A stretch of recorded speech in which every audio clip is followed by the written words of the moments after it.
Sony എന്നാണ് എൻ്റെ പേര്. എൻ്റെ സ്ഥലം ആയൂരാണ്. താലോല എന്ന ചിത്രത്തിലെ ദാസേട്ടൻ ആലപിച്ച ഒരു ഗാനം, ഇനിയെന്ന് കാണും മകളെ, ഒരു ഗൃഹാതുരത്വത്തിൻ്റെ ഓർമ്മയിൽ ആണ് പാടുക.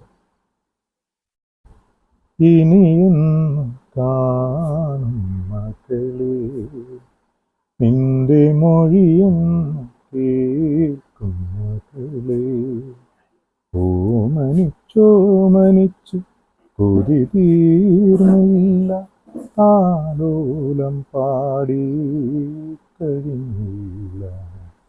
ഇനിയും കാണും മകളെ, നിന്റെ മൊഴിയും കേൾക്കും മകളെ, ഓമനിച്ചോമനിച്ചു കൊതി തീർന്നില്ല, താലോലം പാടി